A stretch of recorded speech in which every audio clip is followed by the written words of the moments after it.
गणेशाय नमः।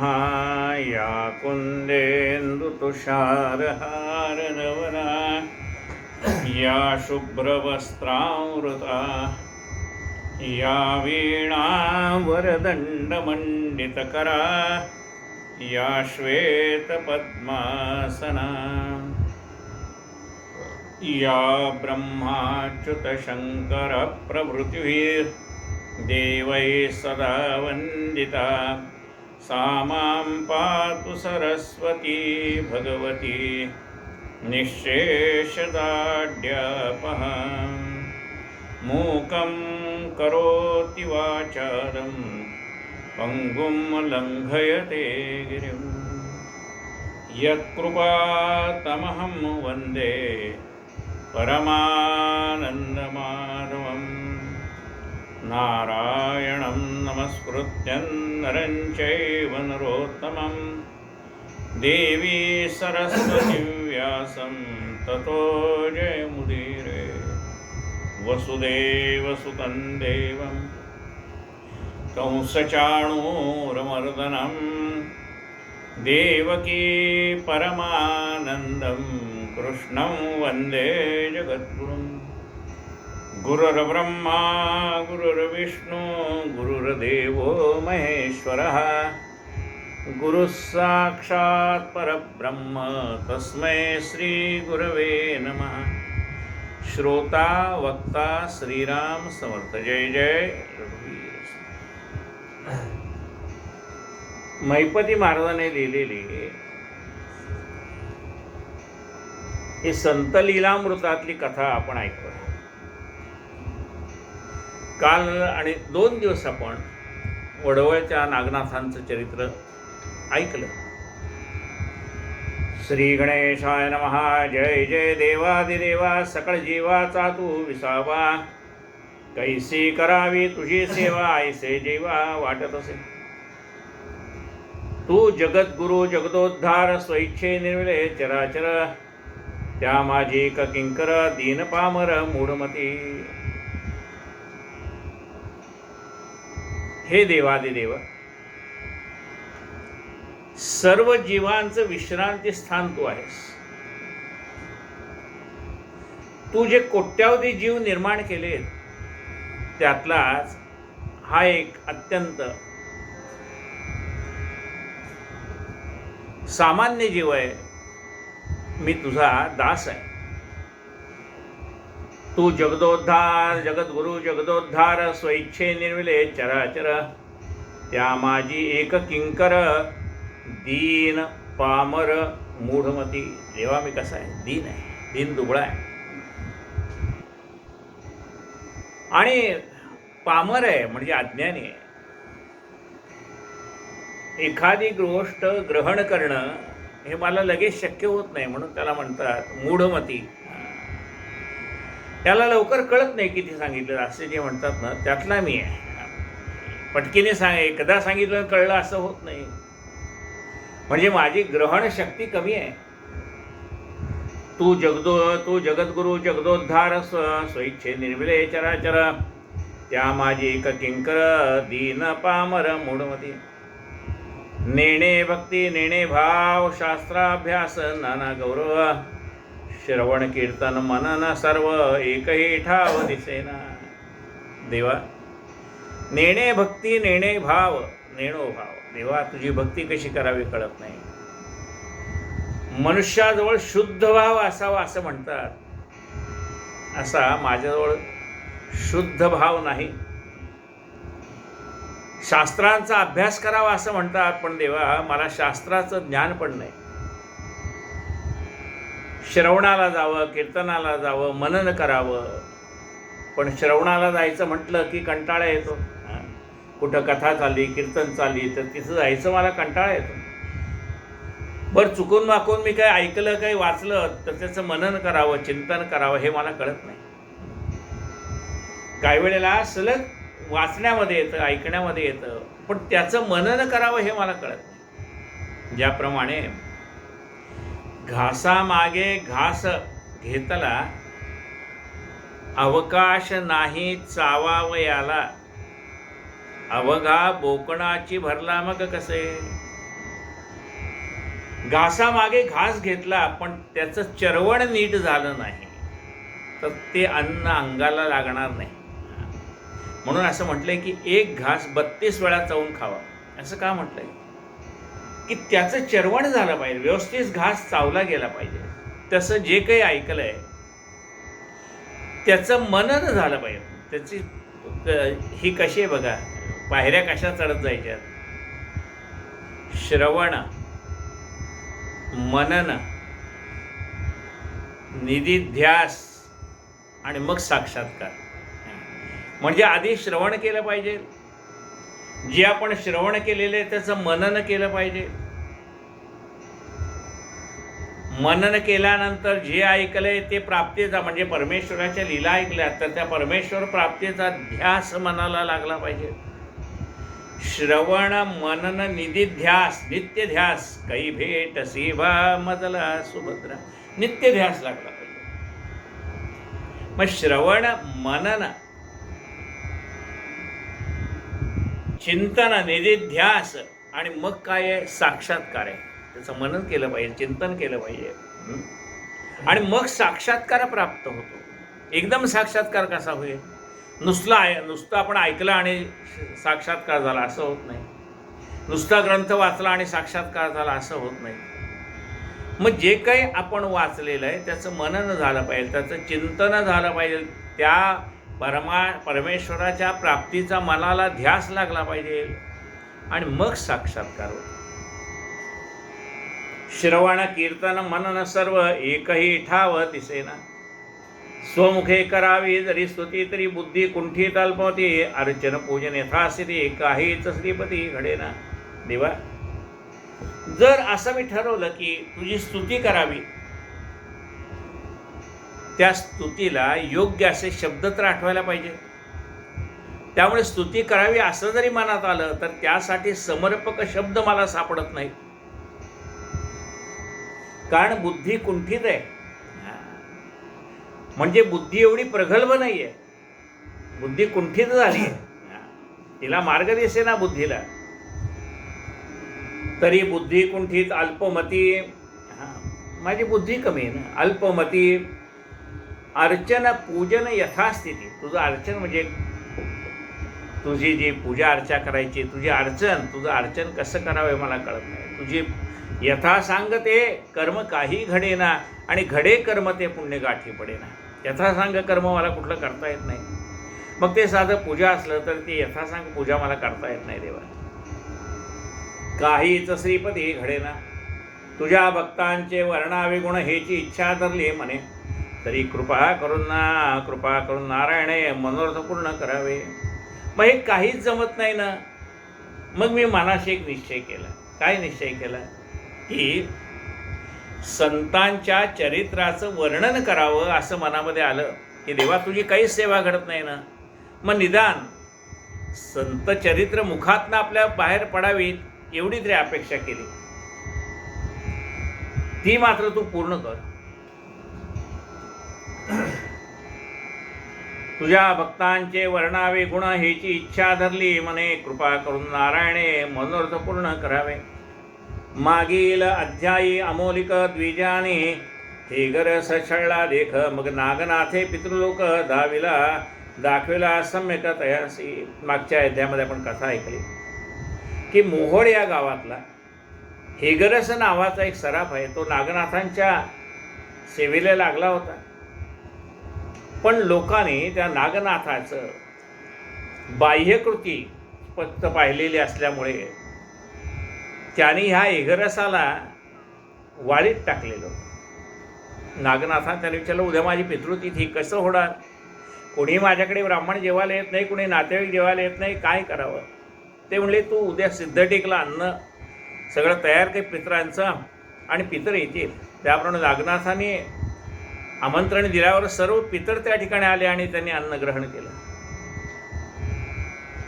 आता वैष्णवा माझे विरक्त विठ्ठलदास प्रेमळ भक्त त्याचे चरित्राद्भुत परिसा चित्त देवोनी. आता भगवंताच्या भक्तामध्ये अत्यंत विरक्त असणाऱ्या विठ्ठलदासाचं चरित्र आपण आता ऐकूया. हिंदुस्थान देशात सख्खे बंधू दोघे जण, राजे उपाध्ये म्हणून झाले सधन संसारी. या हिंदुस्थान देशामध्ये दोन सख्खे भाऊ होते. ते राजाचे उपाध्याय झाले आणि राजाश्रय मिळाल्यामुळे त्यांना उत्तम प्रकारच्या धनाचा संचय त्यांनी केला. ते सधन झाले. परस्परे विकल्प पडता विभक्त नांदू म्हणती आता, धनवित्ताचा वाटा करता चित्ती सर्वथा न समजती. आता एकत्र राहणारे हे दोन भाऊ जेव्हा पैसा भरपूर आला त्यावेळेला त्या दोघांनी विभक्त राहायचं ठरवलं. आता एकत्र मिळवलेल्या संपत्तीचा हिस्सा करताना साहजिकच प्रत्येकाला असं वाटतं की माझ्या बाजूला जास्ती वाटा यावा, आणि मग जे पैसे सुखाला कारणीभूत आहेत तेच पैसे पुढे दुःखाला कारणीभूत होतात.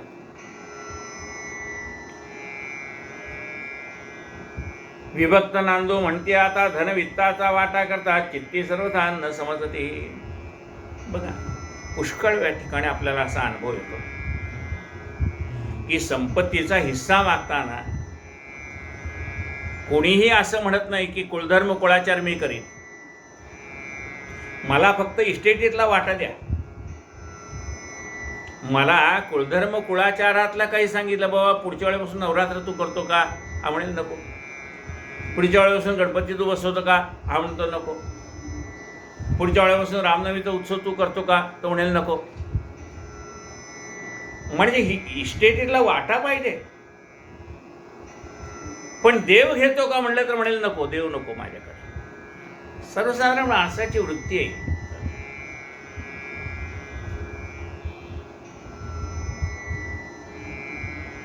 एक म्हणे धरून ताठा उत्तम असे की माझा वाटा, तू घ्यावयासे कोण छोटा, ऐसे तोटा भांडते. राजोपाध्याय ही माहिती न्याय न करवे चौघा प्रदेम, नीती गोष्टी सांगते परिते नायके ती व्हायता. आणि मग दोघांच्या मध्ये भांडण चाललं. प्रत्येकाने हा भाग माझाच आहे यासाठी अट्टहास केला.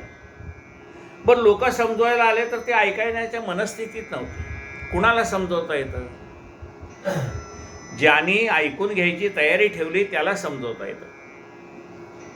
पण ज्यांनी कुणाचं ऐकायचंच नाही असं ठरवलंय त्याला काय समजावून सांगणार तुम्ही? एक म्हणे धरून ताठा उत्तम असे की माझा वाटा, तू घ्यावयासे कोण छोटा, ऐसे तोटा भांडते. ते म्हणतात नाही नाही, हा माझ्या वाट्याचा आले हिस्सा आहे, मी तुला देणार नाही. राज उपाध्ये ही माहिती न्याय न करवे चौघा प्रती, नीती गोष्टी सांगते परिते ऐकती उभयता. वर्णाभिमान विद्याभिमान त्यावरी राजोपाध्ये जाणं, पदरी उदंड साचले जण त्याहून दुर्गुण कोणता. एक तर ज्या जातीत जन्माला आले तो वर्णाभिमान होता त्यांच्याकडे. पण नुसतं जातीत जन्माला आले याचा अहंकार नव्हता, तर आपल्याजवळ विद्या आहे याचा अहंकार होता. पण नुसता अहंकार नाही तर त्याचा प्रचंड अभिमान होता. त्यातल्या त्यात हे राजाचे उपाध्ये होते आणि प्रचंड धन त्यांनी साठवलेलं होतं. आता अहंकार यायला काय लागतो बघा, माणसाकडे अहंकार यायला काय काय? माणसाकडे एखाद्या जातीत जन्माला आलो तर त्या जातीचा अहंकार असतो की मी या जातीत आलो, माझी जात श्रेष्ठ आहे. म्हणजे त्याला कशाचा अहंकार आला? जातीचा अहंकार आला. दुसरा कशाचा अहंकार येतो की माझ्याकडे विद्या आहे, म्हणजे मी विद्यासंपन्न आहे, त्या विद्येचा अहंकार होतो. तिसरा कशाचा अहंकार होतो माणसाला? त्याच्या हातात सत्ता आली की सत्तेचा अहंकार होतो. म्हणजे अहंकार एक गोष्ट असली तरी अहंकार आहे. आता ह्या सगळ्याच गोष्टी एकत्र आल्यानंतर केवढा अहंकार झाला असेल विचार. मग तो काय होतो? तो अहंकार दुर्गुण ठरतो. संसार व्यवहार करता जाणं दुर्धर अज्ञानासी दोन विघ्ने, सुंदरदार आणि धन उन्मत्तपणे होय जीव. संसार करताना या दोन गोष्टी काय आहे? एक सुंदर स्त्री असली आणि भरपूर द्रव्य असेल तर त्या माणसाला केवढा अहंकार सुटतो. माझी बायको किती सुंदर आहे, तर आपली पत्नी सुंदर आहे याचा अहंकार. आणि माझ्याकडे एवढं मोठं धन आहे त्याचा अहंकार. धन लोभे करोने साचार सख्खे बंधू विघ्ने, सख्खे बंधू भांडती नेर निकुर. इष्टमित्राशी वड्यांतर जीवलग दुरी दुरावती. मग त्यांचे म्हणले मित्र पण होते ना, त्यांच्या भांडणाला कंटाळून गेले. मित्रांनी त्यांची मैत्री सोडली. नातेवाईकांनी विचार केला ह्यांच्या भांडणात पडण्यात काही अर्थ नाही. नातेवाईकाने आपला अंगरत्न काढून घेतलं, त्यामुळे नातेवाईक दूर झाले. राज्य उपाधे दोघे जण वाटा करती क्रोधायमान, परस्परे नेत्र वटारून करती भांडण एकमेका. सत्ताधारी म्हणून बलिष्ठ वर्जिता नाही कोणी, सर्वसंधी आणिता त्याने प्राणाला घेऊन मोकळे. मृत्यू सदर पावल्यावर मागे कोणी न म्हणते बरे म्हणते, स्वल्पासाठी संसार व्यर्थची ज्ञानी जोडीला. उभयतांच्या स्त्रियासी वैधव्य आले की दिवशी आशा वैरिणी होती ऐसी, दुःख सर्वांशी देतसे. वृत्त ऐकून नृपोर चित्ती विक्षेप पावला थोर, झाल्या त्यांचे कर्मांतर पडला विसर दुःखाचा. ज्येष्ठाशी नव्हते संतान, धाकट्या मुल होते लहान, विठ्ठलदास नामाविधान परम सगुण सुलक्षणी. आता ती दोन्ही भावंड एकमेकाशी भांडता भांडता एकमेकांना त्यांनी प्रहार केले, दोघंही मरून गेले. त्यामुळे काय झालं, या दोन्ही भावांच्या पत्नी विधवा झाल्या. क्षुल्लक गोष्टीसाठी म्हणजे केवळ द्रव्यासाठी सख्या भावाने एकमेकाचा प्राण घेतला.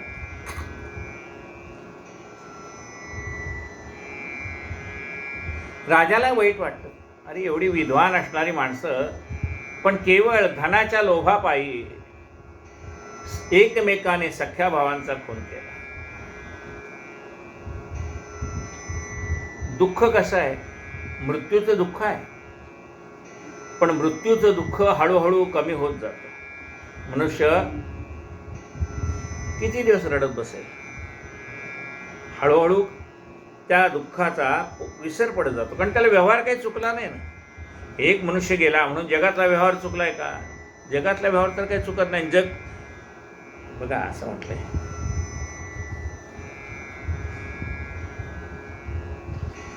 जन पळभर म्हणतील हाय हाय. तांब्याने फार सुंदर कविता लिहिली. जन पळभर म्हणतील हाय हाय, मी जाता राहील कार्य काय. सगळे सोयरे डोळे पुसतील पुन्हा आपल्या कामे लागतील, उठतील बसतील हसून खिदळतील, मी जाता त्यांचे काय जाय. जन पळभर म्हणतील हाय. अशा जगास्तव काय कुढावे, मोही कुणाच्या का गुंतावे, हरिवचनाशी विनमुख का व्हावे. भगवंताच्या चरणाला विनमुख कशाला व्हायचं आहे?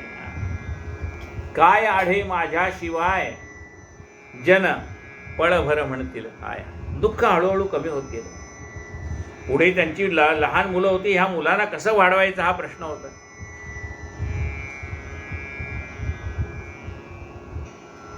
ज्येष्ठ असे नव्हते संतान, मोठ्या भावाला मूल नव्हतं. आता बघा त्याला मूल नाही, मग त्याने ती इस्टेट आपल्या धाकट्या भावाला द्यायला पाहिजे होती, पण ती त्यांनी दिली नाही. कुणासाठी भांडला असेल विचार करा, मूलबाळच नाही. ज्येष्ठास नव्हते संतान, धाकट्यास मूल होते लहान, विठ्ठलदास नामाभिधान परमस गुण सुलक्षणे. धाकट्या भावाला मूल होतं, त्या मुलाचं नाव आहे विठ्ठलदास. अत्यंत संस्कारक्षम असा मुलगा होता. सुलक्षणे थोर झाला दिवसेंदिवस, कळो लागले चित्तास, एकांते बैसो निमातेस वृत्तांत पुसे ते काळी. हळूहळू हा लहान मुलगा मोठा झाला. एकदा आईजवळ बसलेला असताना त्याने आपल्या आईला, काय काय असं काय झालं म्हणून माझे वडील आणि माझे काका एकमेकाशी का भांडले असतील विचारलं. तर म्हणे जन्य ऐक माता संशय उठतो चित्तात, पिता चुलता नाही दिसत सांगत त्वरिते समय. अरे एकदा का माणसाच्या मनामध्ये संशय आला ना की माणसं सगळी नाती विसरून जातात. मग त्यांना हे कळत नाही की हा माझा सख्खा भाऊ आहे का चुलत भाऊ आहे का, काही कळत नाही.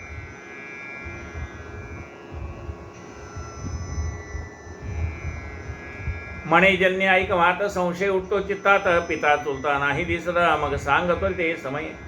दूर गेले की देशांतरा हे न तुजवे माझ्या अंतरात, तरी सत्वर सांगे अवसरा वृत्तांत सारा मजला गे. आई, लहान मुलगा होता, वडील गेले, चुलते गेले, त्यावेळेस लहान होता. आई मग सांग बरं, माझे वडील दिसत नाहीत, माझे चुलते दिसत नाहीत का गं?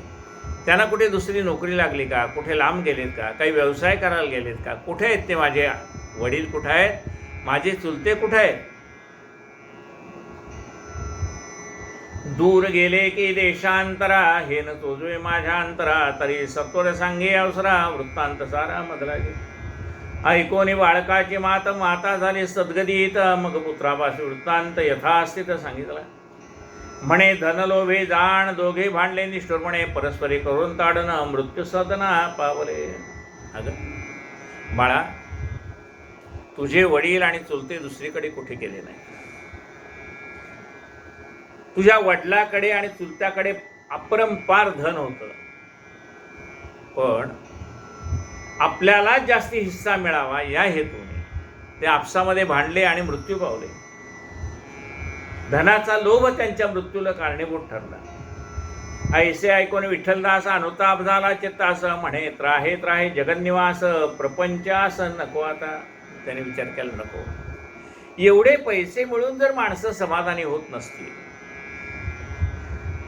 आपल्याच नातेवाईकांशी भांडत असतील, हा एखाद्याकडे काही नाही म्हणून त्यांनी भांडणं ठीक आहे, पण ज्याच्याकडे भगवंताने सगळं दिलेलं आहे त्यांनी भांडत राहावं, याला काय म्हणावं?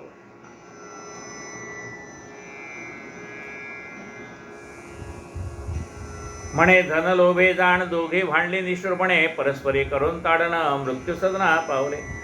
ऐसे ऐकून विठ्ठलदास अनुताप झाला चित्तास, म्हणे त्राहे त्राहे जगन्निवास प्रपंचास नको. आता ऐसे म्हणून त्या अवसरी स्वमातेचे नमस्कार करी, राजपुरोहितपणा मी न करी निश्चयंतरी असो दे. आईला नमस्कार केला. आई, याच्या पुढे राजाने जरी माझी वडिलांच्या जागी नोकरीसाठी नेमणूक केली तरी मी राजपुरोहित म्हणून राहणार नाही. धनवंताचे आर्जोब्रीजी कडून वडिली मिळवली संपत्ती, त्यांची विपरीत झाली गती, तैसेचे वदप्रती होईल. वडिलांनी धनवंतांचा मान राखण्यासाठी लाचारी केली.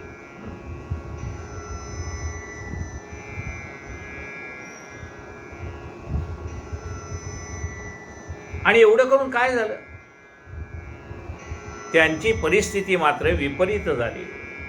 भांडत बसले ना ते. धनवंताचे अर्जोप्रीतीकडून वडिली मिळविली संपत्ती, त्यांचे विपरीत झाली गती, तैसेच मजप्रती होईल. ऐसा विचार करून म्हणे श्रीहरी जावे शरण, सप्रेम भावी करतसे भजन, एकही क्षण जाऊ निधी. मग त्याने विचार केला, त्यापेक्षा भगवंताला आपण शरण जाऊया. आणि मग त्यांनी आपल्या आयुष्यातला एकही क्षण वाया जाणार नाही याची काळजी घेतली. काय म्हटलं पहा, मनुष्य सदैव आहे का नाही, म्हणजे त्याचं दैव चांगलं आहे. सदैव म्हणजे एखाद्या माणसाचं दैव चांगलं आहे का नाही कशानं ओळखायचं? ऐक सदैवपणाचे लक्षण, रिकामा जाऊ नेदी एक क्षण, प्रपंच व्यवसायाचे भान बरे बाहे. अरे तो सदैव आहे का नाही कशानं ओळखायचं? तो आपल्या आयुष्यातला एकही क्षण वाया जाऊ देत नाही. प्रपंच व्यवसायाचे भान बरे पाहे. प्रपंचही यथासांग करतो आणि परमार्थही यथासांग करतो. एकही क्षण जाऊ निधी. मातेचे भय वाटल्याची ती म्हणे, यासी तो बनली विरक्ती. मग सोयरीक पाहून प्रीती लग्न केले तयाचे. आईला भीती वाटली, एवढ्या लहान वयामध्ये जर याच्या मनामध्ये वैराग्य आलं तर हा प्रपंच कसा करणार? बरं म्हणले, याला काय एवढं कळत नाही, आलेलं वैराग्य काही जास्ती दिवस टिकणार नाही. काय करू आपण, याचं लग्न लावून देऊ. एकदा का बायकोची जबाबदारी पडली, याच्या मनात आलेले विरक्तीचे विचार हळूहळू कमी होऊन जातील. का? प्रपंचासाठी पैसा तर मिळवावाच लागेल. आता पैसा मिळवावा लागेल म्हणजे त्याच्याबरोबर येणारं सर्व त्याला करावं लागेल. लग्न करून देऊ, येईल याची बुद्धी स्थिर होईल असं आईला वाटलं. म्हणून त्यांनी आपल्या ह्या विठ्ठलाचं लग्न करून दिलं. शरीर संबंध झाल्यावर दिवसेंदिवस झाला थोरा, परी हरिभजनानंतर निमिषभर पडेना लग्न झालं तरीही याच्या आयुष्यातला एक क्षण सुद्धा भगवंताच्या नामस्मरणाशिवाय जाईना. लग्न झाले उरले जाणं ते सत्कर्मी लावे तसे जाणं, साधू सेवा ब्राह्मण भोजन अक्षुतिता असे अन्न सर्वभूती. आता धन तर वडिलांनी कमवून ठेवलेलं होतं आणि मग तो काय करायचा की ते धन काटकसरीने वापरायचं. म्हणजे कशात? प्रपंचात काटकसर, पण परमार्थात नाही. परमार्थात तो काय करायचा? सत्कर्मी लग्न झाल्या उरले धन ते सत्कर्मी लावित असे. धनाचा विनियोग चांगला करायचा. साधू सेवा ब्राह्मण भोजन क्षुदिता असे अन्न सर्वभूती. साधूंची सेवा करायचा, ब्राह्मणांना भोजन द्यायचा, भुकेलेल्यांना अन्न द्यायचं. विठ्ठलला असं सप्रेमा म्हणजे अन्न द्यायचा. क्षुदिताला म्हणजे भूक लागलेल्या माणसालाच अन्न द्यायचं असं नाही आहे. आपल्याला पंचमहायज्ञ सांगितले. आता पंचमहायज्ञ करावेत गृहस्थानी म्हणून सांगितलं. पंचमहायज्ञ म्हणजे काय? तर पूर्वी आपल्या घरी चुली होत्या आणि मग वैश्वदेव करायचे, त्या अग्नीची पूजा करायची आणि अग्नीला आहुती द्यायची. वैश्वदेव पूर्वी स्त्रिया सुद्धा चुलीवरती स्वयंपाक करताना थोडं शिजलेलं अन्न त्या अग्नीमध्ये टाकून द्यायचे की हे अग्निनारायणा तुझ्या कृपेने आम्ही सगळं अन्न ग्रहण करतोय, हा पहिला घास तुला. म्हणून अग्नीची सेवा. त्यानंतर दुसरं काय आहे तर तो बली दिल्यानंतर थोडं अन्न दे अग्नीला दिल्यानंतर जे शिल्लक राहिले ते आपल्या 5 मुठीत किंवा मुठीत बसेल एवढं अन्न घ्यायचं आणि आपल्या दाराच्या बाहेर यायचं आणि कावळ्यासाठी म्हणून ते अन्न ठेवलं जायचं. त्याला काकबली असं म्हणतात. रोज काकबली. आणि त्यानंतर काय आहे? त्यानंतर आहे गोग्रास. गाईला घास द्यायचा. पहिला अन्नाला म्हणजे पहिला कोणाला? अग्नीला. दुसरा कोणाला? कावड्याला. तिसरा कोणाला? गाईला. चौथा कुणाला? जलचरांना. नदीच्या काठी जावं आणि जलचरांना त्याने अन्न द्यायचं. आणि 5वा भाग कुणाला? अतिथीला. अतिथी देवो भव. कोणी आलं दारात त्याला द्यावं. असे गृहस्थाश्रम धर्मातल्या माणसाला रोज 5 यज्ञ करायला सांगितले. आता समजा आपण असं गृहीत धरू की अग्नीला म्हणजे आता आपल्याकडे गॅस आहे, अग्नीत नाही टाकता येत असं आपण क्षणभर गृहीत धरू. तर ते कुणाच्या तरी मुखी लागेल असं पहा. किडामुंगीसाठी ठेवा, पण ते 5 भाग म्हणजे 5 जणाला अन्नदान झालं पाहिजे असा त्याचा. पूर्वीचं बघा किती आपल्यावर संस्कार चांगले होते, पण काळाच्या ओघामध्ये आपण हे सगळे संस्कार विसरून गेलो. पंचमहायज्ञ करायला सांगितले गृहस्थाश्रम धर्माला. हे पंचमहायज्ञ करायला सांगितले.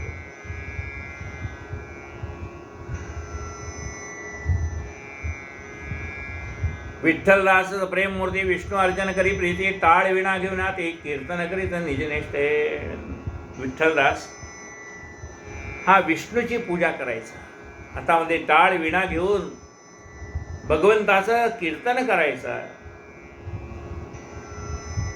त्याची निष्ठा होती भगवंतावरती. गोविंद गोपाळ श्रीपती अच्युत आनंद वामनमूर्ती भक्तवत्सला विश्वपती व्यापक श्री जगती तू एक. त्या भगवंताची कीर्तनातनं स्तुती करायचा. हे गोविंद. आता गोविंदा म्हणजे गो म्हणजे इंद्रिय आणि त्याचा चालक तो गोविंद. ह्या इंद्रियांना चालवणारा. चाले हे शरीर कोणाचे सत्य कोण बोलविते हरिविण. ह्या गोविंद. गोविंद म्हणजे कोण की गो म्हणजे इंद्रिय आणि त्याला चालवणारा जो आहे तो गोविंद. गोविंद गोपाळ. त्या गायींचा सांभाळ करणारा गोपाळ. आता गो म्हणजे इंद्रिय, पण ती इंद्रिय आपल्याला आवरत नाहीत.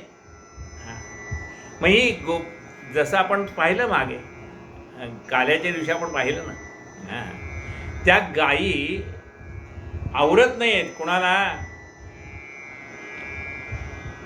पेंद्या वडज्या वाकड्या गाई चारायला गेले, पण गाई ते हिरवागार चारा पाहून ते काही परत यायला तयार होईना. मग ती सवंगडे आले कृष्णाकडे आणि काय म्हणाले, हे देवा, त्या गायी आम्हाला आवरत नाहीत. कृष्णा, वाजव रे मुरली, ज्या मुरलीला भुलली राधा, भुलल्या गोपी गवळी. कृष्णा, वाजवती मुरली. आणि भगवंताने तो मुरलीचा ध्वनी काढल्याबरोबर गायी चारा सोडल्या आणि धावत आल्या इकडे. म्हणून खूप पेंद्या काय म्हणते, कृष्णा थमाल रे थमाल आमुच्या गायी. या आमची इंद्रिय आहे, ती इंद्रिय आमच्या ताब्यात नाही. देवा, ही इंद्रिय आमच्या म्हणजे मन इंद्रियाबरोबर धावतंय का इंद्रिय मनाच्या ताब्यात आहेत याचा विचार करायचा. मन इंद्रियाबरोबर चालतंय का इंद्रिय मनाच्या ताब्यात आहेत. देवा, ही इंद्रिय आम्हाला आवरत नाही. मग तू काय कर, या गायींचं पालन कर, म्हणजे या इंद्रियांचं पालन कर. गोपाळ, गोविंद गोपाळ, श्रीपती. हे भगवंता तू कोण आहे? श्री म्हणजे लक्ष्मी, तिचा पती तू आहेस. मग तुझी कृपा आमच्यावर असली की आमच्या घरात लक्ष्मी पण वास करेल. जेथे तू आहेस तिथं लक्ष्मी आहे, जिथे नारायण आहे तिथं लक्ष्मी आहे.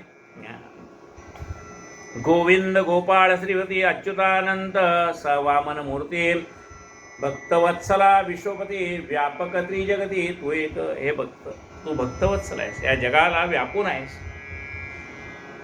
अच्युत आहे.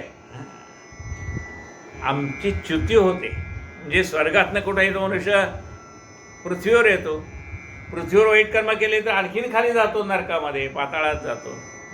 म्हणजे आम्ही कसे च्युत होणार आहेत, अधोगतीला जाणार आहेत. पण तू कसं आहे, अच्युत आहे. तुझी ऊर्ध्वगती अच्युत आहेस.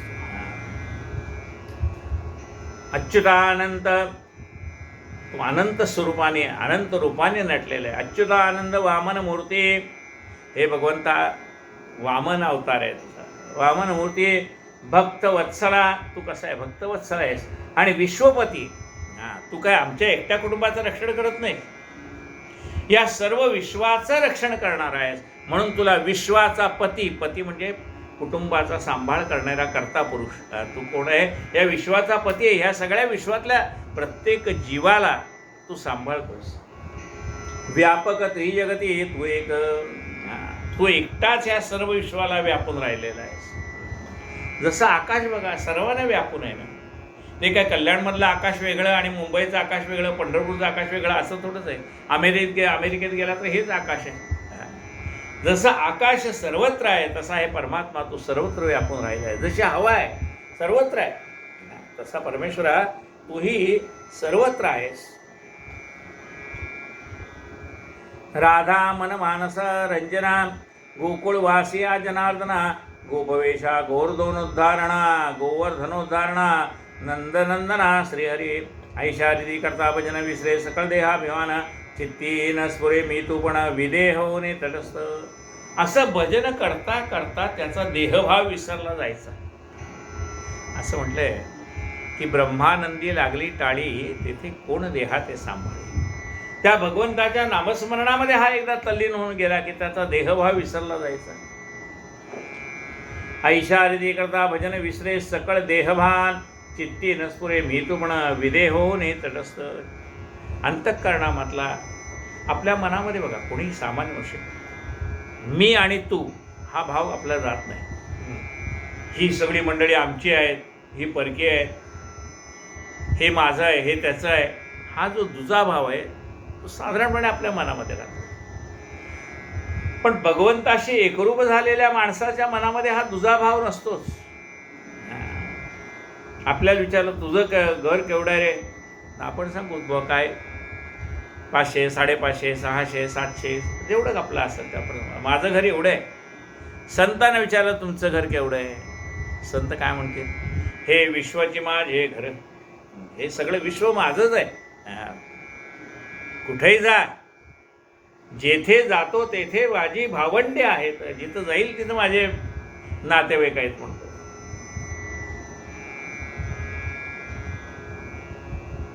ऐशारिती करता भजन विसरे सकळ देहाभिमान चित्तीनं स्फुरे मी म्हणा विदे होणे तटस्थ सप्रेम भावना एक चित्ती मग मूर्छना येऊन पण एक स्थिती एक प्रहर लोटता निषेधी पुढती सावध होत असे. आणि अशा रीतीने देहवार विसरला की तो कीर्तन करता करताच बेशुद्ध पडायचा. पुन्हा सावध झाला की पुन्हा कीर्तन सुरू. एक प्रहर लोटता निषेधी पुढती सावध होत असे. सज्जन म्हणते निष्ठावंत अभक्त द्वेषी भाविक दिसलं म्हणते लोकाशी प्रेमाधावित आम्ही निश्चित जाणतो. येतो एके दिवशी प्रधानाप्रती बोले उत्तर उपाध्ये निमाले द्विजर त्यांचा कुमार एक होता. लोक म्हणायचे याच्या मनामध्ये कुणाबद्दल दुजाभाव नाही, कुणाबद्दल द्वेष नाही. एके दिवशी राजाने प्रधानाला विचारलं का हो आपली जी उपाध्ये दोघं भाऊ होते आपल्याकडे त्यात दोघंही आपसामध्ये भांडून मरण पावले. त्यांचा एखादा मुलगा असेल ना म्हणाले त्याला आपल्याकडे उपाध्ये बनायला बोलवा.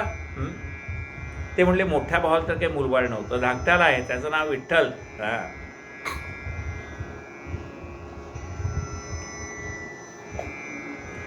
तो थोर झाला असे देखा आता आता ऐकली नाही आम्ही वार्ता ऐसे म्हणता नृपनाथा मंत्री वार्ता नाही म्हणे वडिलांचा वृत्तांत ऐकून अनुताप झाला. त्याचे म्हणे आता लागला ईश्वरोजनी ऐसे श्रवणी ऐकतो. प्रधान सांगितलं की त्याचे वडील आणि चुलते वारल्यानंतर या विठ्ठलाच्या मनामध्ये अनुताप झाला आणि मग त्याने सगळं आयुष्य भगवंताच्या चिंतनात घालवायला सुरुवात केलेली आहे. अनुताप झाला त्याचे म्हणे आता लागला ईश्वरवजनी ऐसे श्रवणी ऐकता ऐकून संतोष रायाच्या मना म्हणे त्याशी पाचारून आणा काही अर्पो धनधान्य केली आज्ञा सेवकाशी. म्हणले हरकत नाही, देवाचं नामस्मरण करतोय ना. अहो त्याच्या वडिलाचे चुलत्याचे आमच्यावर खूप उपकार आहे, त्याने आमच्या घरी फार मनापासून सेवा केलेली आहे, तेव्हा आपण त्यांना काहीतरी त्याच्या मुलाला देऊ बोलून आणा म्हणाले. त्याला धनधान्य देऊ त्याला. विठ्ठलदासा म्हणे भृत्य तुम्हाला पाचार्य परितोन ऐकेची मात चित्ती विरक्त म्हणून विठ्ठलदासाला ते राजदूत बोलवायला आले. म्हणाले अरे तुला प्रत्यक्ष राजा बोलवतोय, तुला भरपूर धनधान्य तो देणार आहे, तेव्हा आमच्याबरोबर चल राजदरबारामध्ये, तुला भरपूर धन धान्य सर्व काही मिळेल, चल तू.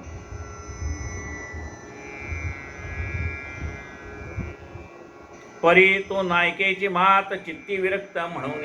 पण तो म्हणला मला काय करायचं आहे, मला त्या राजाच्या कुठल्याही धनाची अपेक्षा नाही, धान्याची अपेक्षा नाही, मानसन्मानाची अपेक्षा नाही, मला काही नाही. म्हणे आमचे कारण नसे तेथ ऐकोने परतले राजहोता नृपे ऐकोने वृत्तांत संतोष चित्त दयाचे. म्हणे विठ्ठलदासाचे जन्मांतरी चित्ती विरक्ती बांधली थोर केला वडिलांचा उद्धार ऐसे उत्तर बोलते. राजाला त्या राजदूताने जाऊन सांगितले की आम्ही सांगितलं. अहो म्हणाले पहा जगामध्ये प्रत्येकाला असं वाटतं मला काहीतरी मिळावं. त्या विठ्ठलदासाची गती बघा म्हणले त्यांचे वडील आणि चुलते धनाच्या लोभापायी एकमेकांचा वध केला त्याने. आणि हा मुलगा म्हणाले तुम्ही द्यायला तयार आहे तर हा घ्यायला तयार नाही. राजाने विचार केला, म्हणाले याचं जन्मांतर चांगलं असेल, म्हणजे मागच्या जन्मात त्याने काहीतरी पुण्य केलं असेल म्हणून ही लहानपणीच त्याच्या मनामध्ये विरक्ती निर्माण झाली. म्हणे विठ्ठलदासाचे जन्मांतराची ती विरक्ती बांधली थोर केला वडिलांचा उद्धार ऐसे उत्तर बोलते. राजा विचारित पोटी म्हणे तो नायके आमची गोष्टी मग सज्जन पाठवले उठावते. म्हणे विष्णुदास भेटीस आणावा साधू थोर थोर विठ्ठलासे बोलले उत्तर आजी आमच्या वचने साचार नृपदृष्टी पाहावा. मग गावातली जी सज्जन मंडळी होती ज्यांना सगळा समाज मानत होता, ज्ञानी माणसं होती, त्यांना राजाने सांगितलं की अरे मला एकदा त्या विठ्ठलाला पाहू तर द्या, कोण आहे हा विठ्ठलदास, त्याचं दर्शन मला घ्यायचं आहे, त्याला तुम्ही बोलून आणा दरबारामध्ये. साधू पुरुष थोर तर विठ्ठलदासाशी बोलते उत्तर आजी आमच्या वचने साचा नृपदृष्टी पाहावा. पाळो निसत्य ऋषींचे वचन करीत चालले विष्णुस्मरण राजमंदिरा येता जाणं करी सन्मान कर. आता ते ज्ञानी माणसं होती, त्याने विचार केला की राजाने बोलवलंय म्हणून आपण गेलो नाही, पण आपल्याला विनंती करायला कोण आले, ते सत्पुरुष आले, त्यांचा अनादर करणं योग्य नाही. आणि म्हणून तो म्हणाला ठीक आहे तुम्ही म्हणताय तर मी येतो. जाताना भजन करतच चालले, श्रीकृष्ण गोविंद हरे मुरारे, हे नाथ नारायण वासुदेव. भगवंताचं चिंतन करत, नामस्मरण करत राजाच्या दरबारात ते निघालेले. राजमंदिरा येता जाण करी सन्मान पुराण, विठ्ठलदासाची प्रीती करून राजा विनवी मधुर वचने, तुमचे कीर्तन ऐकावे श्रवणे, हेतमनी धरला सर्वे. म्हणजे महाराज राजाने त्यांचा मोठा सन्मान केला आणि सांगितलं, विठ्ठलदासा आपण अत्यंत उत्तम कीर्तन करता अशी कीर्ती माझ्या कानावर आली. आपल्या मुखातनं भगवंताचं नाम ऐकावं अशी इच्छा आहे.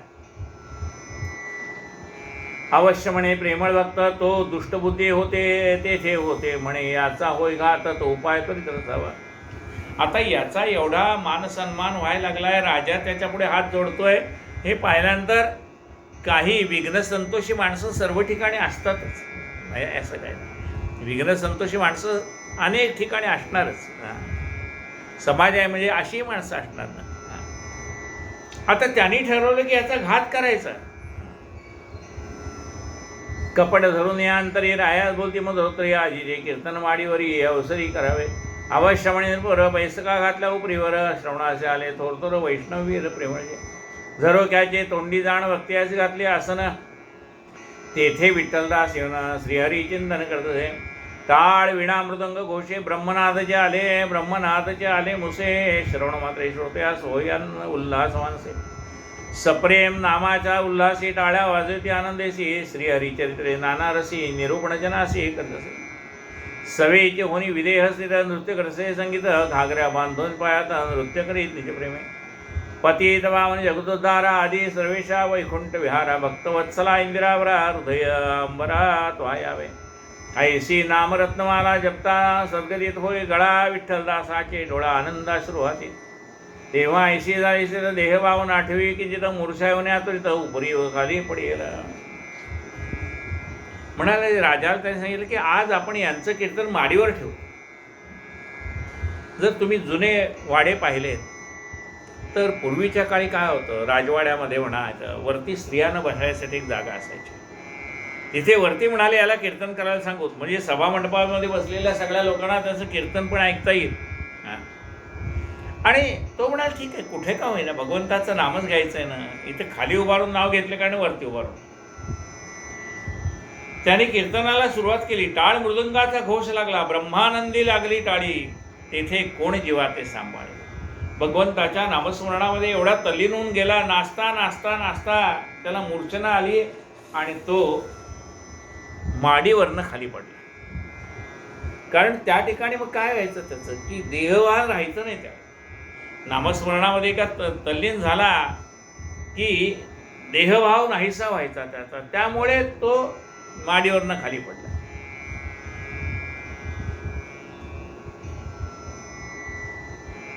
सप्रेम नामाच्या उल्हासी टाळ्या वाजवती आनंदेसी, श्रीहरिचरित्रे नाना रसी निरूपण जनासी करीत असे.